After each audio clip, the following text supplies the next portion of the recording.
Multibagger search करने से नहीं मिलते हैं और यही ग्रोथ अगर आप 10 साल अगर आप कंटिन्यू कर सकें तो आपका पैसा 10 गुना हो जाता है। इस सबको पता चल गया तब आते हैं रिटेल इन्वेस्टर्स। तो अगर मार्केट से अलग रिटर्न्स अगर चाहिए then you have to do something different than what the whole market is doing. So one of our successful investment has been in a company called which is almost about 40x. Some of the other big multibaggers तो 25 times का multibagger बना है जो 40 times का multibagger है, क्या 11 times का multibagger है। अगर कोई मार्केट में जाके 2 लाख भी देगा तो ऐसा learning I don't think so they will get anywhere. ये कोई ऐसा ही पर्सन कर सकता है जो खुद इन्वेस्ट करता हो।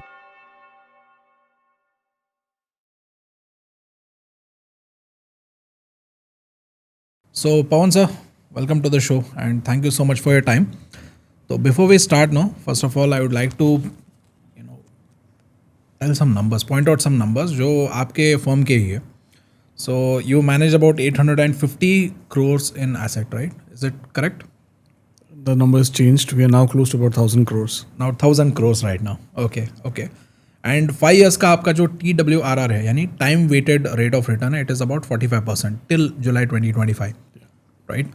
And then 9x का multi-bagger portfolio, not stock, portfolio. Is it correct? That's right. In the last 5 years. And also portfolio hit ratio is about 85%. And would you like to say to the audience what is a portfolio hit ratio? So our portfolio hit ratio is close to about 85%. And what is it like, say, like for a जो भी retail investors है ना, उनको अभी हम jargon बताते तो वो सोचते कि ये क्या है. So portfolio hit ratio basically means कि अगर हम 10 कंपनी में इन्वेस्ट अगर कर रहे हैं तो कितनी कंपनीज में हमारा इन्वेस्टमेंट डिसीजन सही हो रहा है. Okay. या what is the errors. So कितनी कंपनीज में गलत हुआ है. Okay. So when you say portfolio hit ratio is 85%, that means that our investment decisions have been right 85% of the times. मतलब 100 कंपनी अगर इन्वेस्ट किया तो उसमें 85 कंपनीज ने परफॉर्म किया करना. That's right. Okay. And sir ये जो नंबर्स है ना, मैं अभी आपको बैक स्टेज भी बता रहा था ना, दीज आर मैजिकल नंबर्स जो हर एक रिटेल इन्वेस्टर सोचता है कि यार काश ऐसा होता मेरा पोर्टफोलियो जो 9x मल्टीबैगर बन गया होता लास्ट 5 years में, मेरा हिट रेशियो 85% होता. It is dream for everyone. And आज का जो पॉडकास्ट है ना, वहाँ पर we like to understand this multibagger magic जो आप करते हो. And I would like to personally learn and also teach my audience through this podcast कि what is the process you go through to find such kind of a great multi-baggers. और यहाँ पर 9x multi-bagger मैं stock की बात नहीं कर रहा हूँ, this is portfolio. Okay, portfolio और stock के बीच में बहुत फ़र्क है. And there are stocks which are like bigger multi-baggers. We'll talk about that also as an example. So Pawan sir, I think maybe we'll start with something light. अभी ये थोड़ा heavy discussion हो गया. तो आपका market journey कैसे start हुआ? So I grew up with my elder brother being in the markets, and and he's been in the markets since maybe pre-Harshad Mehta times. Okay. So उनको देख के बड़ा हुआ, and the way trading used to be at that point in time जब वो physical ring में काम होता था, and I could never relate to that kind of trading. मुझे बड़ा अजीब सा लगता था, and I felt myself probably incompetent to even imagine कि मैं ऐसे रिंग में खड़ा हूँ एंड जो वाइब्रेंसी चाहिए वहाँ पे काम करने की वो थी नहीं. सो आई थॉट कि यार ये तो बड़ा अजीब सा चीज़ करते हैं, पता नहीं कैसे होता है, क्या नहीं होता है. But I was fortunate enough that I got to work with Morgan Stanley. जब CA की पढ़ाई कर रहे थे तो मॉर्गन स्टैनली में I got a opportunity to do my internship, and that changed my entire perception to the way investing was being done. Because this was very sophisticated investing, और वो जो interactions उस समय होते थे फंड मैनेजर से, that gave me a different world of exposure to investing. Okay. कि किस तरह से काम होता है, कैसे होता है. और that's where the whole thought process changed. Okay. तो उस टाइम आपने सोचा था कि आपका जो स्मॉल कैप PMS है वो नंबर 1 बनेगा इंडिया में? तब तो PMS था ही नहीं. This is I'm talking of just finishing after my CA. Okay. And when was this? This is 1998. Okay. तो उसके बाद तो जर्नी थोड़ी सी लंबी रही है. Before we set up Equitree, worked with ABN AMRO and then worked with 3 other private equity funds. तो वो सारी जर्नी में धीरे करते सीखते गए. The journey has been long enough. As any other retail investor, शुरू में तो नुकसान भी हमने बहुत किए. Because classical thought approach था of trading mentality, so to speak, and obviously that never really worked.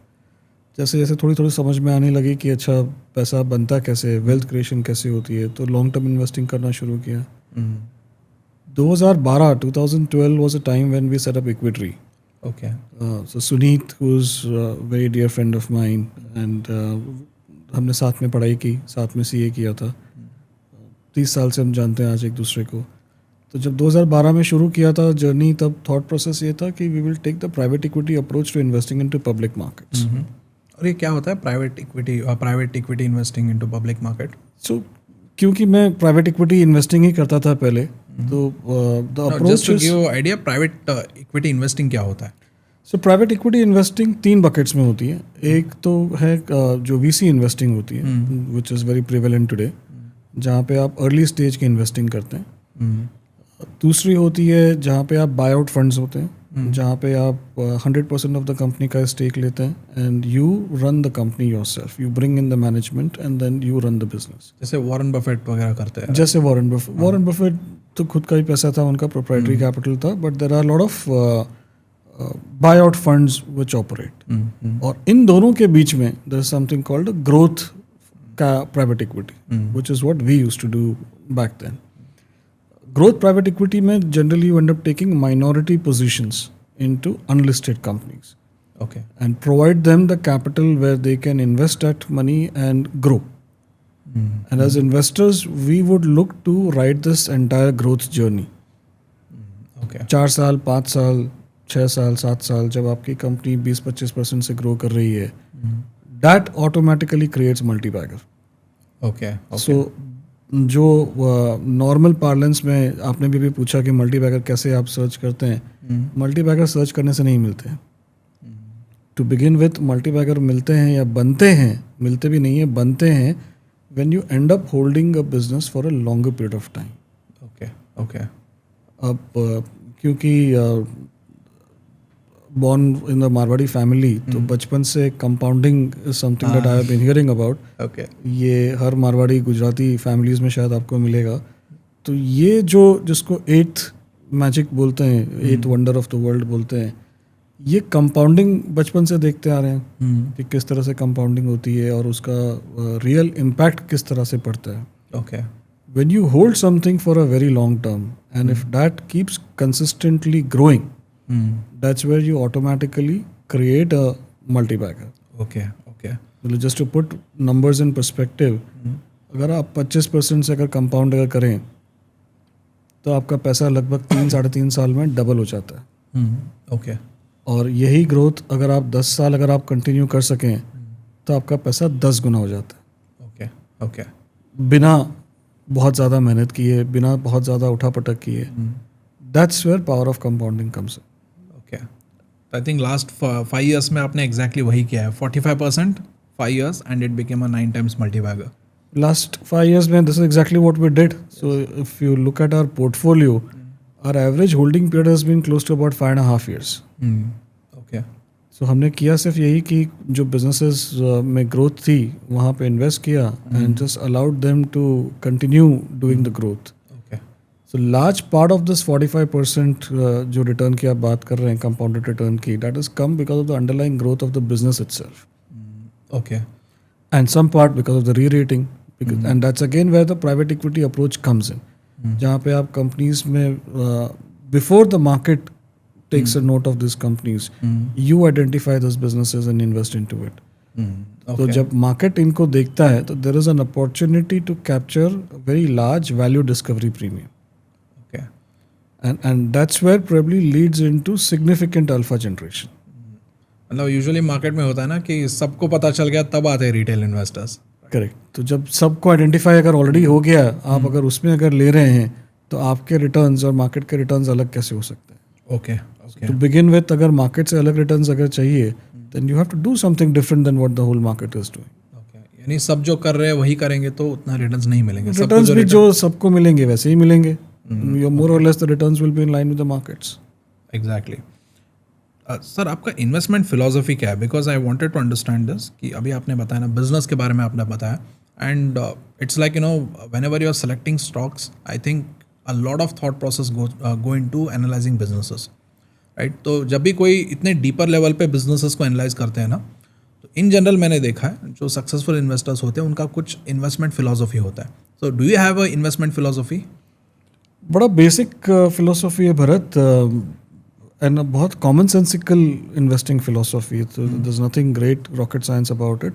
It's just as simple as, अगर एकदम सिंपल भाषा में अगर बोलूँ, आप और मैं एज इंडिविजुअल्स अगर हम किसी को अगर 1,000 रुपये भी अगर देते हैं तो 10 बार सोचते हैं कि भाई किसको दे रहे हैं, पैसा वापस आएगा कि नहीं आएगा, आदमी कौन है, क्या करता है, क्या नहीं करता है. It's exactly the same way that we look at our investing, कि जहाँ पैसा लगा रहे हैं वो बिजनेस क्या है, प्रोमोटर कौन है, किस तरह से ग्रोथ आ सकती है, रिटर्न्स कैसे बनेंगे. These are exactly the same thoughts that we look at. So where we start differentiating is that we are more like business investors. तो हमारी फिलॉसफी इन्वेस्टिंग की ये है कि जो बिजनेस हमको समझ आए या जहाँ हमको लगता है कि we would want to do this business ourselves, that's where we like to invest into, rather than chasing कि बाजार में क्या चल रहा है. या I very often hear people asking कि नया थीम क्या चल रहा है, नए स्टॉक्स आप क्या देख रहे हैं.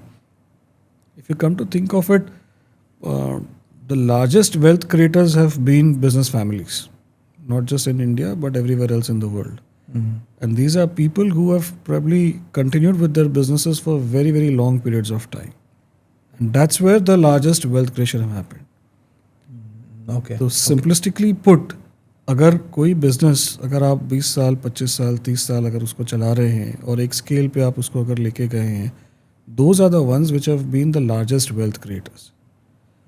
तो द सेकेंड बेस्ट अपॉर्चुनिटी अगर आप वो खुद नहीं कर सकते हैं तो ये है कि आप इन बिजनेसेस में स्टेक ले लीजिए and you become in a way partner with this businesses. That's exactly what we like to do. तो जिनको बिजनेस चलाना आता है उनको आप बिजनेस चलाने दीजिए, and that's the beauty of the listed market that you can very well participate into this businesses by buying reasonable stake in the companies. मतलब आपका सोच ऐसा है ना कि राइट नाउ आप बोल रहे हो कि जो बिजनेस मैं खुद करना चाहता हूँ लेकिन मेरे पास उतना एक्सपर्टीज़ नहीं है उस बिजनेस को चलाने के लिए, मैं ऐसा बिजनेस ढूंढ के इन्वेस्ट करके पार्टनर बन जाता हूँ. एब्सोल्युटली. ओके. और इस इन्वेस्टमेंट फिलोसफी में कहीं ना कहीं आपका जो ये E6 स्ट्रैटेजी है ना, which is a very famous strategy, so वो एक बहुत बड़ा रोल प्ले करता है. तो उसके बारे में आप कुछ बताना चाहेंगे? E6 स्ट्रैटेजी क्या है, आप इसको स्टॉक पिकिंग के लिए कैसे यूज़ कर सकते हो? So E6 is just basically an acronym that we use for certain attributes which are common across most investments that we have done. Okay. And over the last so many years, the realization has been that more or less these are the key attributes which end up creating that successful investments or multi-baggers. Okay. And these include one large addressable market, because जहाँ पे businesses को बड़ी opportunity है, जहाँ पे बहुत large addressable market है, तो वो बिजनेस में आपको कंसिस्टेंट ग्रोथ की अपॉर्चुनिटी रह सकती है. That brings us the second commandment, which is the consistent growth. That factor is extremely important. Okay. Again, अगर आप पिछले 20 साल 25 साल की हिस्ट्री देखें या उससे लंबी हिस्ट्री देखें, markets always reward growth and consistent growth at that. The longer you are consistent with the growth and the higher the growth is, the better the wealth creation actually happens. तो अगर large addressable market opportunity है, तब at least आपको opportunity है कि आप 20 से 25% से कंपाउंड कर सकें बिजनेस को ही. और अगर आप 20-25% से बिजनेस को कंपाउंड अगर कर सकें तो आपको वेल्थ क्रिएशन के लिए और कुछ करने की ज़रूरत नहीं. So that becomes a second commandment. Third is cash flows. ये कंसिस्टेंट ग्रोथ आने के लिए cash flows are extremely important, because अगर कैश फ्लोज अगर नहीं है, अगर आप डिपेंडेंट अगर रहेंगे बाजार के ऊपर कि आप प्राइमरी डाइल्यूशन करते रहेंगे और पैसे रेस करते रहेंगे even to generate a 20% growth, तो जो एग्जिस्टिंग शेयर होल्डर्स हैं they always are left short changed. उनका वेल्थ क्रिएशन हमेशा इम्पैक्टेड रहेगा. But as against that, if there are businesses जहाँ पे इंटरनल कैश फ्लो इतना हाई है कि they are not dependent on primary capital for growth, those again end up being the largest wealth creator. Fourth is the management itself. It's extremely important to have the right leader in place. अगर leader का vision नहीं है और thought process नहीं है और execution capabilities अगर नहीं है तो आप कुछ नहीं कर सकते with all the large addressable market opportunity and everything else. So as much as the leader is important, the team is also equally important to ensure कि आपकी execution capability is in place. Okay. And then remains the valuations. That's extremely important. Sorry, I think I missed one point. Skin in the game. Leader की skin in the game भी होनी चाहिए. अगर जिनको देख के आप बिजनेस में इन्वेस्ट कर रहे हैं एज अ पार्टनर अगर आप बनना चाहते हैं तो इट इज़ एक्सट्रीमली इम्पॉर्टेंट कि the promoter also believes in the same business equally and more strongly than what you as an investor want it to be. Okay. So we normally look to buy into businesses only where the promoter is not selling his shares. Okay. अगर किसी भी business में वो कितना ही अच्छा हो but अगर promoter खुद अपना स्टेक अगर बेच रहा है because he believes that the price point is good for him to encash, nothing gives us more comfort than to buy that business. I cannot have a better understanding than him. Yes, exactly. And that's extremely important for us. And last, of course, then remains the valuation. So if you buy these businesses at reasonable valuations, you will generally never lose money. Okay. And how much you'll end up making then will depend on the function of the market and the growth that the business ends up achieving. Okay. So that's what we call the E6 attributes. So E for equity and 6 for the strategies, The 6 attributes which we just spoke attributes and about. factors he use. So E6 अगर हम summarise करें तो पहले एक छोटा company होना चाहिए लेकिन बड़ा एड्रेसेबल मार्केट होना चाहिए, राइट. एंड दूसरा कंपनी में ग्रोथ होना चाहिए, ग्रो होने के प्रॉस्पेक्ट्स होने चाहिए. और तीसरा कंपनी कैश फ्लो जनरेट करना चाहिए, right. And because just to differentiate cash flow net profit मतलब पेपर में प्रॉफिट आपको दिखता है और वो जो सेल्स प्रॉफिट आपको दिखता है इसमें से कुछ हिस्सा जो है वो क्रेडिट में भी फंसा हो सकता है कि मैं आपको कुछ बेच रहा हूँ तो मैं आपको उधारी पे भी बेच सकता हूँ. That is on net profit और सेल्स में होता है. लेकिन कैश फ्लो एक्चुअली वो पैसा जो बैंक में आता है, कंपनी के पास आता है. बिल्कुल. सो ऐसा कैश फ्लो होना चाहिए कंपनी में. फोर्थ प्रमोटर केपेबल होना चाहिए, right. Promoter should be capable enough. और मतलब आपको प्रमोटर को देख के हाँ मतलब मिल के लगना चाहिए कि हाँ कंपनी चला सकते हैं, ग्रो कर सकते हैं, इनके पास एस्पिरेशन है, like they are capable enough. And fifth, promoter should have good amount of stake in the company, right. अगर कंपनी ग्रो करेगा तो प्रमोटर को सबसे ज़्यादा फायदा होना चाहिए. बिल्कुल. यस. And sixth, valuation.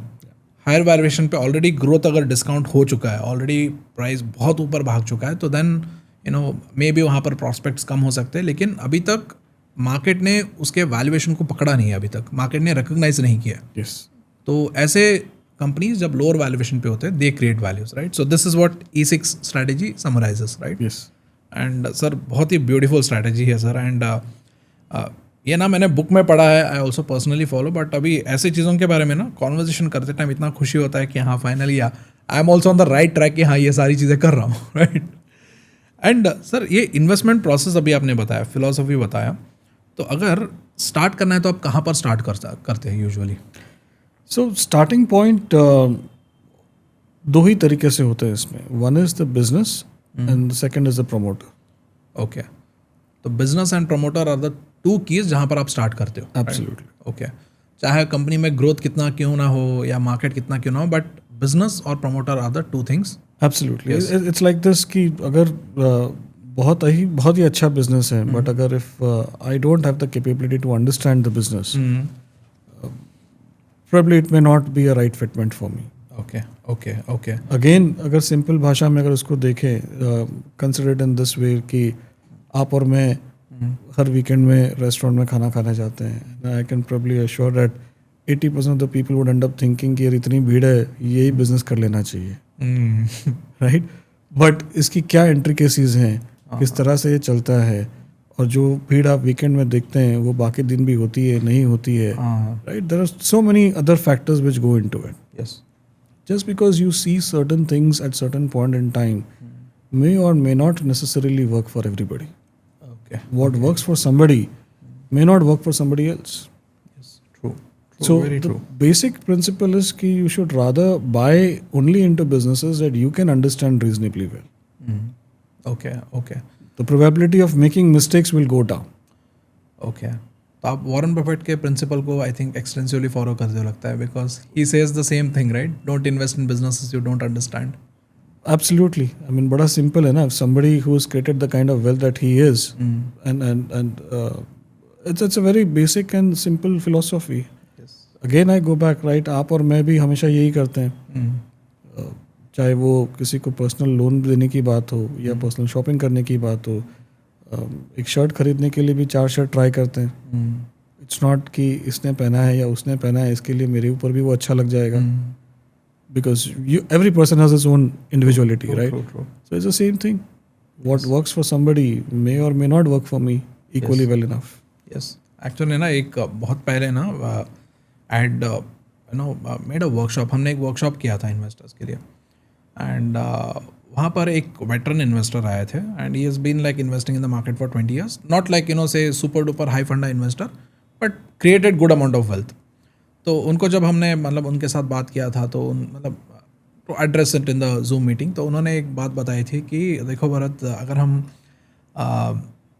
मान लो कि अगर कोई टीवी खरीदने जाते हैं तो इतना रिसर्च करते हैं, ये करते हैं, वो करते हैं, लेकिन वही उसी टीवी कंपनी के स्टॉक खरीदना है, बिल्कुल, तो हम मतलब फटाक से देखते हैं, प्राइस भाग रहा है तो खरीद लेते हैं, प्राइस गिर रहा है तो बेच देते हैं, बिल्कुल, right? And that's what like exactly आपने भी वही बताया. एंड यहाँ पर ना अभी आपने बताया कि ये जो कंपनीज ढूंढने का जो प्रोसेस है, फिलॉसफी है, and mainly what I understand is आप माइक्रो कैप और स्मॉल कैप्स में ज़्यादा इन्वेस्ट करते हो, because they are the smaller company which has all these things in place. लेकिन हम माइक्रो कैप और स्मॉल कैप में जाते हैं ना, तो वहाँ पर रिस्क मैनेजमेंट बहुत ज़रूरी होता है, राइट? बिकॉज छोटे कंपनी है ना, कि मतलब रिस्क ऑफकोर्स मार्केट में सबको पता है कि जितना छोटा कंपनी उतना बड़ा रिस्क होता है. तो how do you manage the risk? This is the first question. And second question related to the same thing. Generally जब मैं माइक्रो कैप्स देखता हूँ, स्मॉल कैप्स देखता हूँ, तो वहाँ पर मुझे एक बहुत बड़ा फैक्टर लगता है कि मैनेजमेंट. जो भी मैनेजमेंट में देखता हूँ, बहुत सारे स्पेशली छोटे कंपनीज के मैनेजमेंट में ना, मैनेजमेंट जेन्युइन है या नहीं वो आइडेंटिफाई करना बहुत बड़ा चैलेंज होता है, right? So how do you manage this risk and how do you assess कि मैनेजमेंट जेन्युइन है या नहीं? So let me answer first question first, Bharat. Micro cap में जनरल परसेप्शन हमेशा यही रहता है कि बहुत रिस्की है. Risk to us is basically by not knowing what you are investing.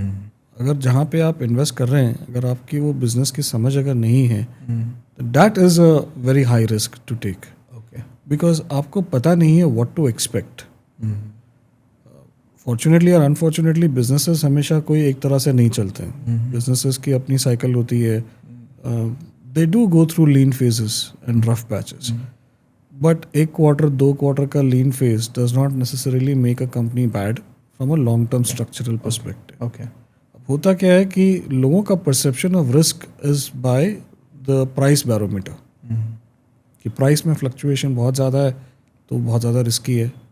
And why is that? Because you always want to look at making a quick buck, कि आज खरीदा और एक हफ्ते में मेरे को तो बेच देना है. तो जब आप प्राइस को बैरोमीटर लेके डिसीजन बनाना जाते हैं, वो रिस्की है. Because you are trying to ascertain how the market is going to behave in the next 1 day, 1 week, 1 month, and then take a decision on that. The other part comes, and जहाँ पे बड़ा disconnect होता है कि investors का investment का एक tenure होना चाहिए. काफ़ी बार ये होता है कि आपकी एक finite need है 1 महीने के बाद, 6 महीने बाद, 1 साल के बाद, और आप वो पैसे को इन्वेस्ट करते हैं assuming कि तब तक तो मार्केट चली जाएगा. जिस दिन आपको पैसे की ज़रूरत है, उस दिन मार्केट किस तरह से बिहेव करेगा आपको पता नहीं है. यस.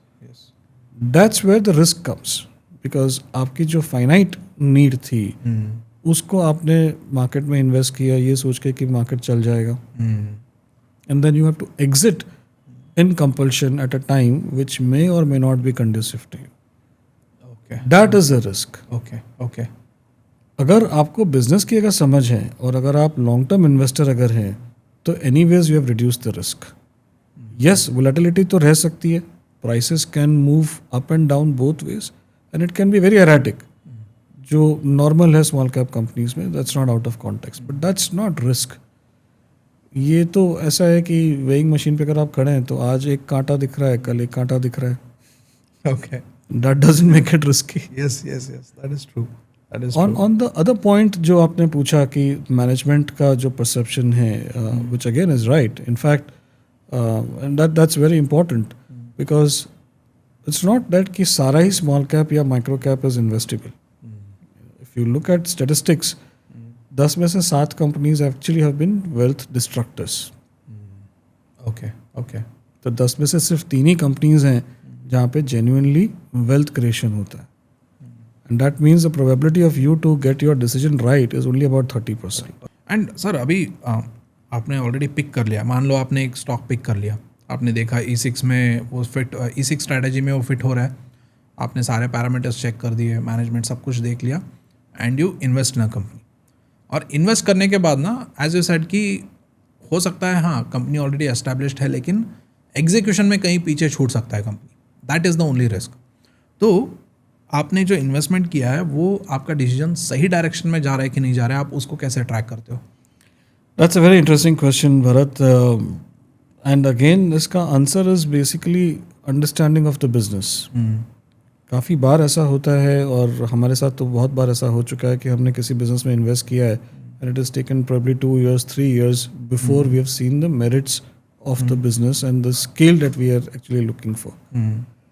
Now, वो conviction आने के लिए again there are only 2 important factors. One is the management itself, कि मैनेजमेंट की ट्रांसपेरेंसी कितनी है, कम्युनिकेशन में कितनी बात कर रहे हैं, and second is your own understanding of the business. तो काफ़ी बार ऐसा होता है कि आप किसी बिजनेस में इन्वेस्ट कर रहे हैं और 1 साल 2 साल हो सकता है कि उसको टाइम लग रहा है एग्जीक्यूशन में. क्यों समय लग रहा है, that's important to ascertain. Okay. If it is because of the external business environment, which is suddenly turned hostile. Just to give you an example, Ukraine war हुआ, काफ़ी सारे बिजनेसेस को इम्पैक्ट हुआ, supply chains got impacted. Now उस समय किसी ने अगर किसी कंपनी में अगर इन्वेस्ट अगर किया होगा तो ऑब्वियस है कि immediate 1 year would have been like really bad for that business. Yes. But that was because of certain changes in the external environment. It's not a reflection on the management's capability. Okay. Now, when the stock prices would have gone down, if somebody books a loss in that kind of a situation, where it's not because कि management की वजह से execution नहीं हो पाया, but it was largely to do with the external environment जहाँ पे सारे global supply chain में ही problem हो रही थी. If somebody would have picked up the right businesses at that point in time, would have probably made tremendous amount of money as the market stabilized in the next 15 months. Okay. And that's where the difference lies कि आप business को किस तरह से analyze करते हैं. Okay. And then try to differentiate the reason for the delay in execution if there is one. Okay. यानी simple words में अगर आपको बिजनेस समझ आता है तो अगर मान लो कि नंबर्स नहीं आ रहे, सेल्स नंबर्स नहीं आ रहे, कैश फ्लो नंबर्स नहीं आ रहे, तो क्यों नहीं आ रहे उसको समझना ज़रूरी है. Absolutely. अगर मान लो कि कोई इंटरनल फैक्टर है तो then you have to think about कि वेदर डिसीजन सही था कि नहीं था, लेकिन एक्सटर्नल फैक्टर है तो then it is okay. Absolutely. क्योंकि बिजनेस एक्सटर्नल फैक्टर जब एक्सटर्नल फैक्टर पूरे सेक्टर के ऊपर ही पड़ता है, पूरे मार्केट के ऊपर ही पड़ता है, इंडिविजुअल स्टॉक के ऊपर नहीं पड़ता. बिल्कुल. तो जब वो खत्म हो जाएगा तो देन इट बाउंस बैक. बिल्कुल. तो आई थिंक आपने ये बताया ना exactly, I don't know whether it will fit into this principle और नॉट. वॉरेन बफेट का एक बहुत ही फेमस कोट है, या मतलब उन्होंने एक अपने एनुअल मीटिंग में बताया था. उनके फेमस एनुअल मीटिंग्स होते हैं ना जहाँ पर फेयर मतलब एक मूवी थिएटर की तरह लोग भरते हैं उसको देखने के लिए. I think perhaps like that ऐसा सिचुएशन फ्यूचर में आएगा नहीं आएगा आई don't no, but that is a unique situation.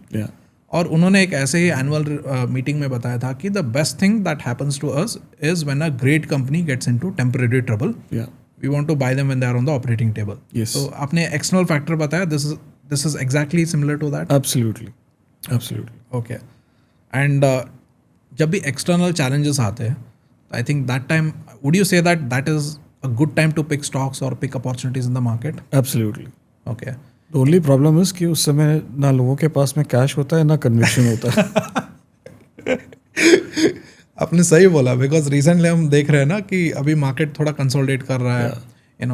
आपने देखा होगा डोनाल्ड ट्रंप हर दिन कुछ नए ट्वीट कर देते हैं, तो everybody like most of the people right now they are closing the demat account या डीमैट अकाउंट इनएक्टिव है।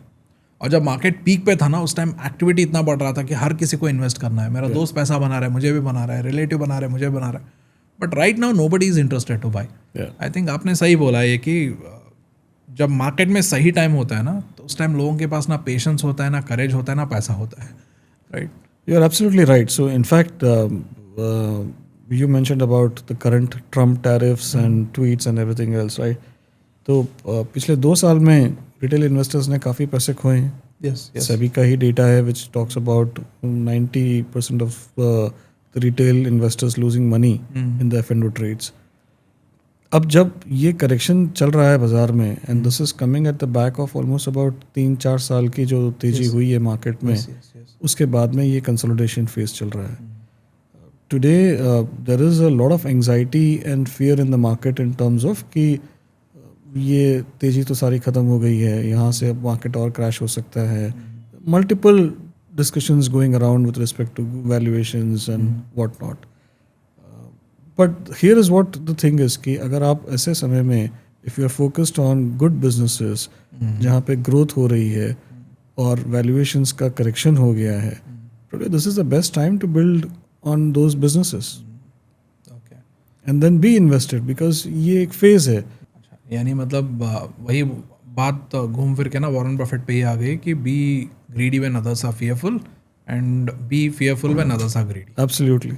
Okay, okay. And hold cash so that you can actually leverage that opportunity.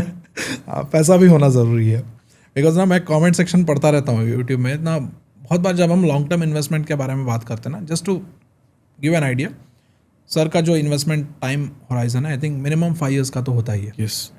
And जब भी मैं comment section पढ़ता हूँ ना, long term investing के बारे में बात करते हैं, तो वहाँ पर बहुत लोग बोलते हैं कि अरे कोई ऐसा तरीका बता दो 1 महीने में बन जाए पैसा, 1 साल में बन जाए पैसा, राइट? सो मार्केट में मतलब सिंपल फिलॉसफी है, अगर मार्केट में मतलब 1-2 हज़ार कमाने हैं तो जाके ट्रेड करो, अगर बड़ा पैसा बनाना है, वेल्थ बनाना है तो लॉन्ग टर्म इन्वेस्टिंग करो। Absolutely. Okay okay. And sir coming to the long term investing part, starting में मैंने बताया था कि लास्ट 5 years में 9x of the principal, 9 times multi bagger return बना है आपके पोर्टफोलियो में, राइट? एंड उस पोर्टफोलियो ऑफकोर्स लाइक पूरा पोर्टफोलियो का 9 times मल्टी बैगर बना है, but I am pretty sure वहाँ पर कुछ ऐसे स्टॉक्स भी होंगे जो मतलब more than 9 times, I don't know 10, 20, 30, 40, 50 times, I don't know what is the number. तो उसमें से कोई ऐसा स्टॉक आप एक केस स्टडी या एग्जाम्पल की तरह प्रेजेंट करना चाहोगे? And also before that just a quick disclaimer, जो हम स्टॉक के बारे में डिस्कस कर रहे हैं वो किसी भी तरीके का रिकमेंडेशन एडवाइस नहीं है। We are just like already हो चुका है इन्वेस्टमेंट, बहुत पहले हो चुका है, अभी हम उसका केस स्टडी बात कर रहे हैं, so that you guys can learn how to analyse stocks. और सर पवन सर किस तरीके से स्टॉक पिकिंग या स्टॉक एनालिसिस का अप्रोच फॉलो करते हैं उसको समझने के लिए कर रहे हैं। So this is the disclaimer, please note.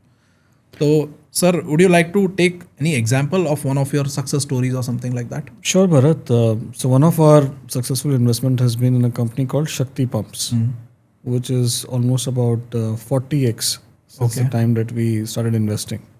40x अभी है, बट जब पीक हुआ था ना इसका आई थिंक 6 महीने 1 साल पहले, उस टाइम 54x था ये। That's true. Right? That's true. Okay, correction के बाद भी ये 40x है। करेक्शन के बाद भी ये 40x. Okay okay.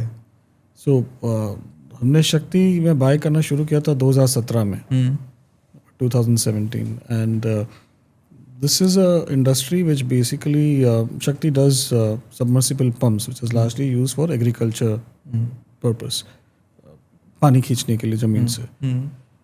Now there were 2 things that we liked about Shakti. One is in a country like India, any business which helps in increasing the agricultural productivity probably has to do well, because we are the second most populous country in the world. और इतने लोगों के लिए अगर आपको खाना चाहिए तो agriculture is extremely important.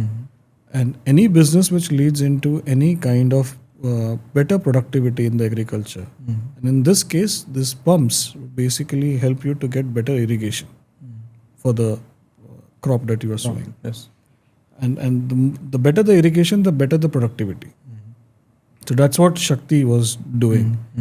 And at that, they were probably ahead of the market in terms of being the first ones in India to come up with 100% stainless steel pumps. Okay, okay. Shakti was the first company in India to introduce ISI marking for Okay. the pumps or the Okay, pump category. okay. In fact, they brought in the energy efficiency rating for submersible pumps, and probably amongst the first ones or early ones to get a 5-star rating for their pumps. Okay.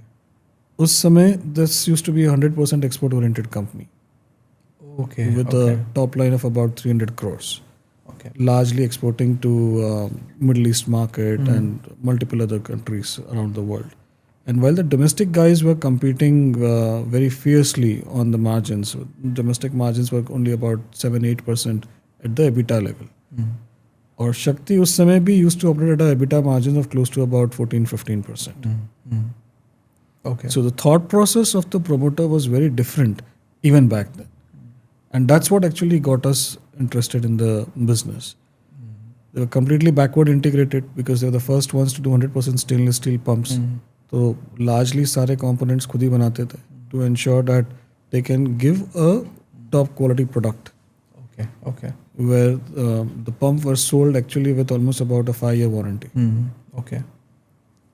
And one thing that we saw at that point in time, they were still in very early stages where they were working to introduce solar power based pumps. Okay. Okay. Okay. So we thought that probably, anyways, the promoter was a technocrat and thought leader in the way he was approaching the business.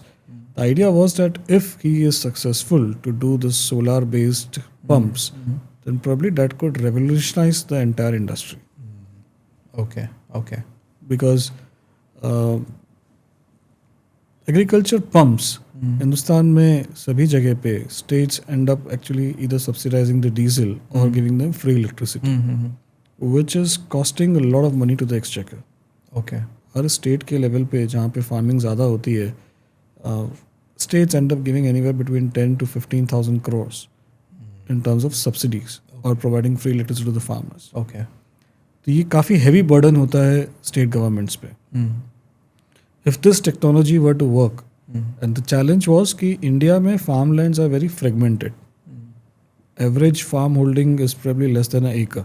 Okay. Okay. So to be able to get the model right कि 1 एकड़ के या उससे कम के farm size पे आप एक छोटा solar panel लगाएं which can generate enough electricity to run the pump. And not just the pump but really the local जो भी वहाँ पे आपका छोटा एक फार्म हाउस है या जो भी छोटा सा एक वेयर हाउस जैसा फार्मर्स पे होता है नॉर्मली, और maybe to generate little extra electricity which can lead into additional income for the farm. That was a thought. Okay. Took a lot of time for them to develop this whole thing, but today that has disrupted the entire industry. Okay. And Shakti has been a market leader. Okay. So now if you go back and think, when we invested, we thought that this is a business probably which will grow at a reasonable 20 to 25% compounding for a longer period of time. Fortunately for us, the whole solar pump opportunity came about. Okay. Okay. And after a lot of effort and pain and everything else, today this is looking at almost an addressable market opportunity of 1 crore pumps, Yes. which practically leads into almost about 2.5 lakh crore market opportunity. Okay. Okay. Okay. And Shakti, being the market leader, enjoys almost about 25% market share in the pump category. तो अगर ये 2.5 लाख करोड़ की market opportunity अगले 5 साल 7 साल 10 साल में भी अगर प्ले अगर हो, तो that itself is a huge market opportunity for शक्ति. Okay. Okay. Okay. And that's how we look at investing in the businesses. Now, going back to the large addressable market opportunity that we spoke about, when you have this kind of a market, you grow geometrically. तो पिछले 7 साल में शक्ति, जब 7 साल पहले revenue था 300 करोड़ का, पिछले साल का उनका प्रॉफिट था 450 करोड़ का. Yes.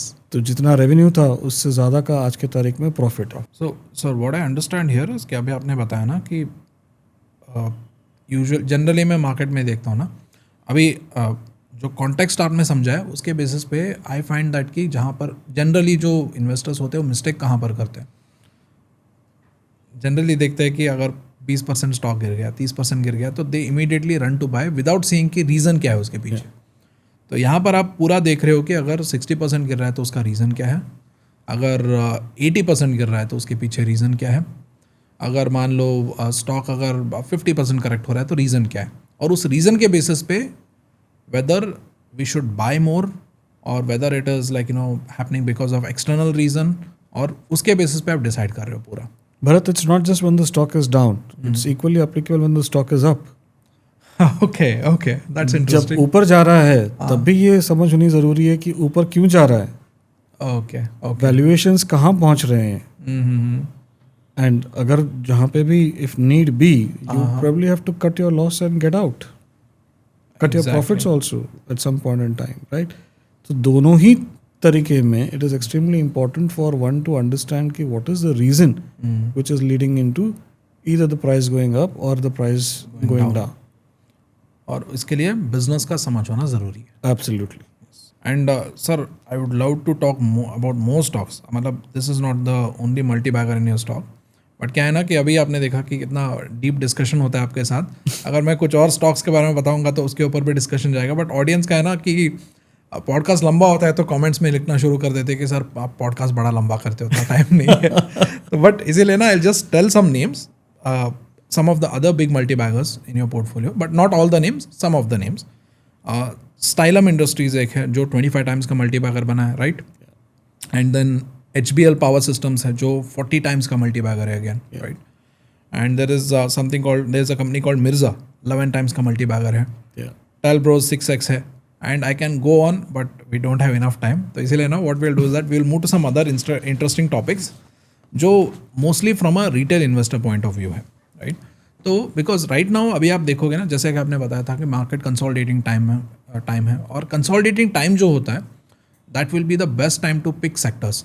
And of course like we can't talk about stocks क्योंकि I am also SEBI registered analyst and आपका भी PMS है, we can't discuss about stocks, लेकिन सेक्टर्स के बारे में बात कर सकते हैं।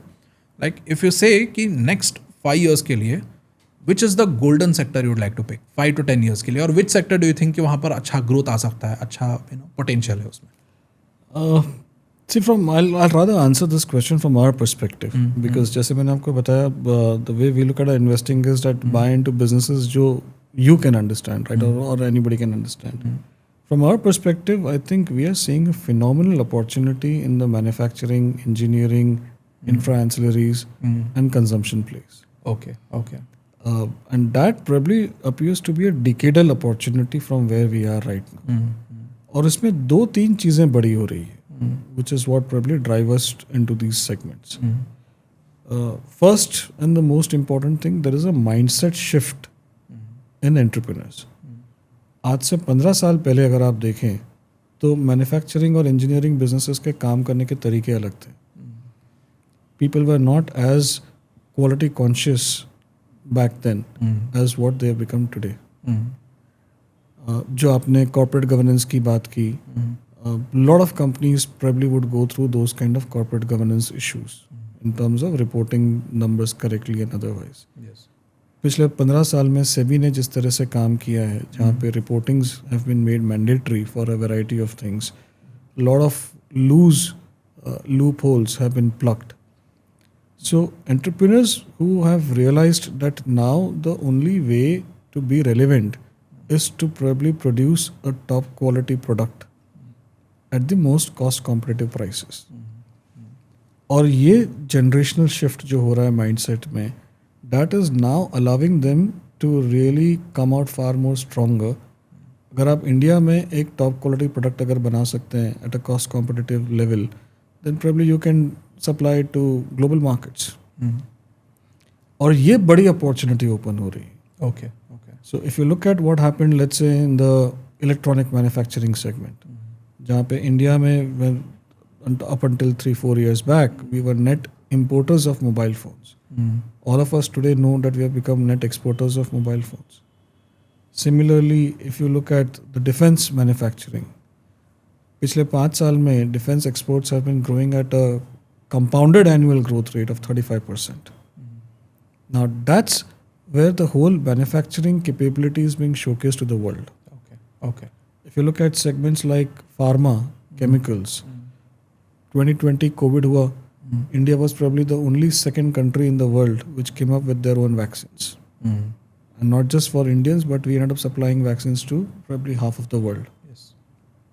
And that is again showcased our strength in terms of pharma capabilities and otherwise. Similar kind of opportunities today are being seen. I mean, I've been investing in the segment for almost about 25 years now. आज से 10-15 साल पहले in segments like auto ancillary, you would probably only hear some of the largest companies, चाहे वो Bharat forge हो, चाहे Motherson Sumi हो. There are probably a handful of companies who are into exports. Today, we are seeing even a small 200 crore company which is looking at doing exports to global markets. So that has been a generational mindset shift in promoters, in entrepreneurs, which is creating these opportunities. Second, what has also helped is two things. One, there is a whole global opportunity which is playing out. Post-COVID, everyone started talking of China plus one. India, of course, is lagging far too behind than China in terms of its manufacturing capabilities and everything else. But there is a real opportunity to have a foot in the door. And that's what those entrepreneurs are rising up to. Okay. Ukraine war, again, created another opportunity in Europe plus one. Because Europe anyways has been plaguing by its aging demographic profile. Post-Ukraine war, जब gas prices आपके suddenly shot up हो गए, तो entire manufacturing is kind of collapsing in Europe. Yes. Now, from a global perspective, whether it is America, whether it is Africa, or whether it is anywhere else, the only sourcing partners either were Europe, China, or India, largely. Yes. And if you look at Vietnam and Bangladesh and some of those other economies, they're largely focused on apparels and maybe some manufacturing components. True. And that's presenting a real opportunity for Indian manufacturing and engineering companies. Okay. Fortunately, government का Make in India program जो चल रहा है, that's also facilitating all of those things. तो आपने अभी chemical sector के बारे में बात किया ना, तो chemical sector kind of like अभी आप देखोगे last 3 years kind of time period से कुछ सफ़र कर रहा है raw material. I don't know what are the reasons. So right now do you see that कि केमिकल सेक्टर रिवाइव हो सकता है क्या? अगर रिवाइव होगा तो उसके फैक्टर्स क्या हो सकते हैं? So chemicals में from a business perspective, there has been a little bit of a stretch in terms of margins. And that's been real because you end up competing with China. And India की ही काफ़ी manufacturing capacity बढ़ी है in the last about 3-4 years. So there is a bit of a over capacity also. Okay. So ये supply normalization होना चाहिए as probably the global demand stabilizes and everything else. Whether it happens in 1 year time or 2 year time is in anybody's case. On the other side, the problem remains that the valuations are still on a higher side. Okay. So that's where probably again you are seeing a little bit of a time correction actually happening in the chemical sector. Okay. So as both of these things happen, probably we should see revival of the entire sector happening. Okay. Right. And also, sir, there's one, important question related to the sector you mentioned. अभी आपने electronics manufacturing के बारे में बात किया. तो recently आपने देखा होगा गवर्नमेंट ऑफ इंडिया जो है सेमीकंडक्टर्स को बहुत ज़्यादा प्रमोट कर रहा है. So do you think that जिस तरीके से हमने आईटी में we became global leaders, chemicals maybe, pharma maybe, lot of these things. Do you see similar things can happen in semiconductor sector also? It can, because the way semiconductor में जाने के लिए first of all you need access to technology, which probably India does not have at this point in time. Okay. And that's where the technical joint ventures are being spoken. So as and when some of those larger companies come to India and bring in the technology and the balance sheet to deploy that kind of large money, this will definitely lead into a larger supply chain, which will feed into these sectors. Okay. And that will again open up a lot of opportunities for people in the entire value chain. Okay. Actually ना semiconductors के related ना recently मैं एक fund manager के साथ बात कर रहा था.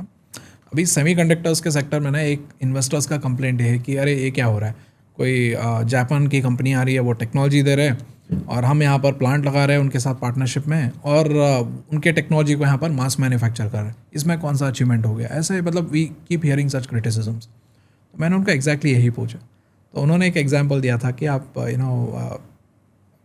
ऑटोमोबाइल का अगर आप पहले देखोगे तो ऑटोमोबाइल भी ऐसे स्टार्ट हुआ था, बाहर से कंपनी आई, उसके बाद टेक्नोलॉजी उन्होंने दिया, हमने मैन्युफैक्चरिंग स्टार्ट किया, और अभी के टाइम में आप देखोगे तो एंड टू एंड पूरा हम गाड़ी मैन्युफैक्चर करते हैं, एक्सपोर्ट भी करते हैं। एब्सोल्युटली।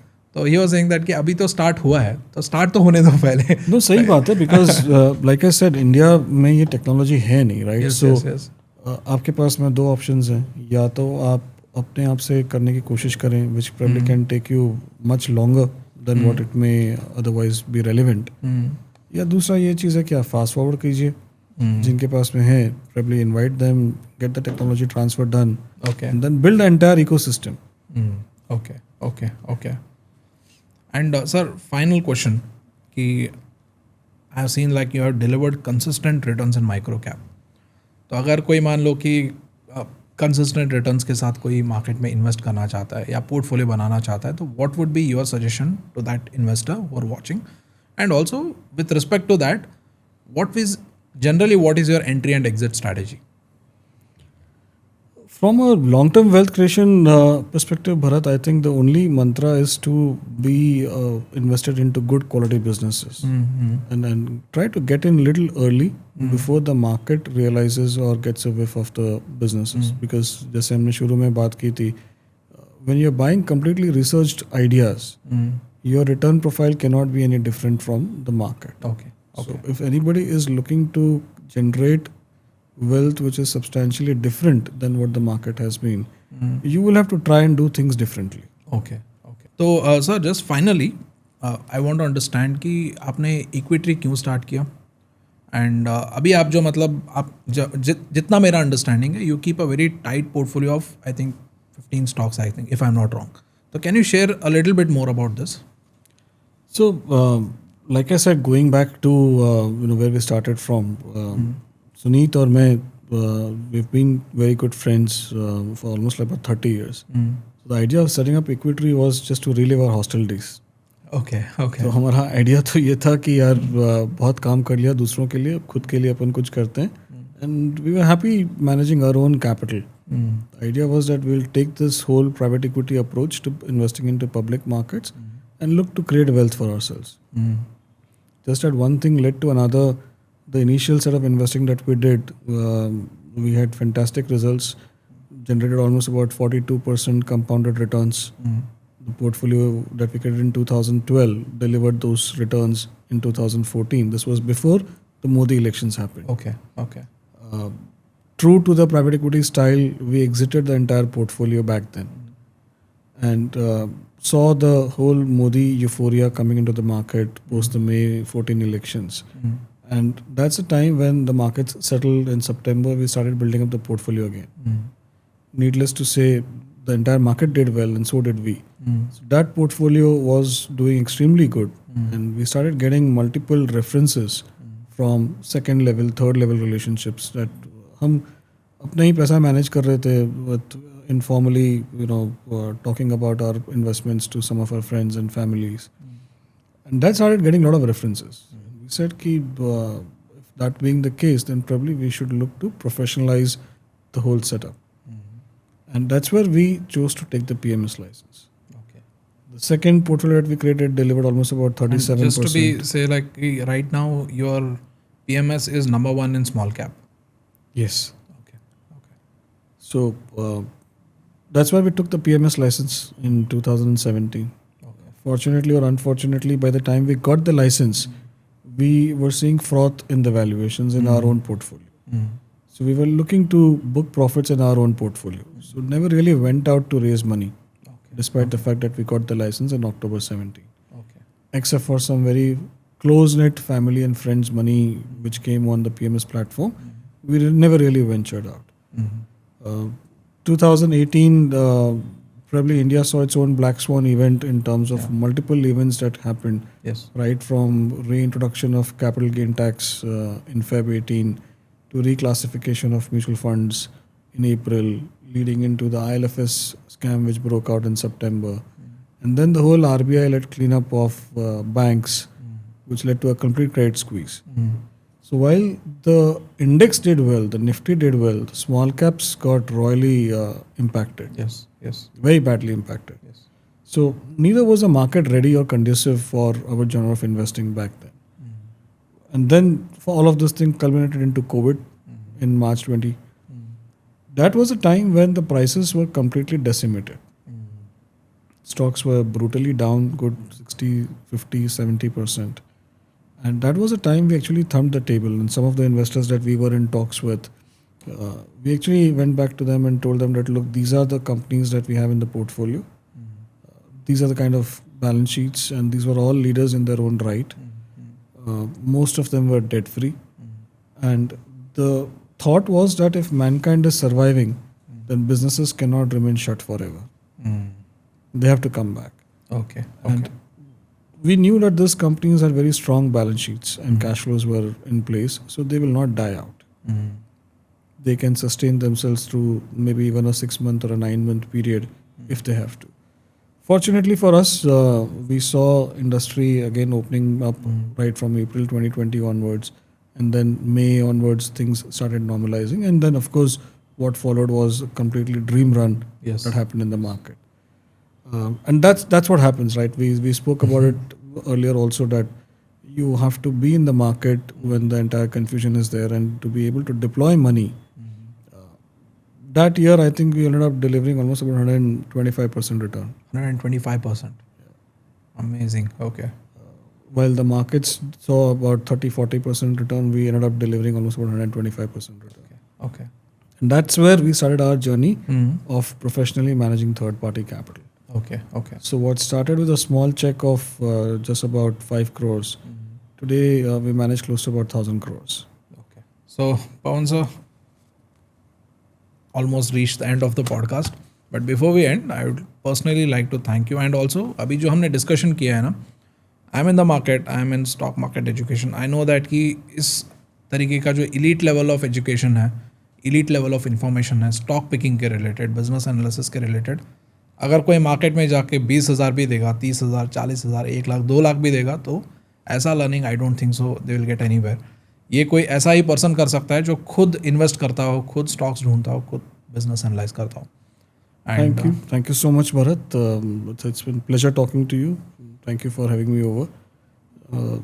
हम तो बेसिक चीज़ें करते हैं या सिंपल इन्वेस्टिंग करते हैं. Try to keep things simple and not make it too complicated. Pleasure is all mine, sir. Thank you so much for your time. Thank you very much.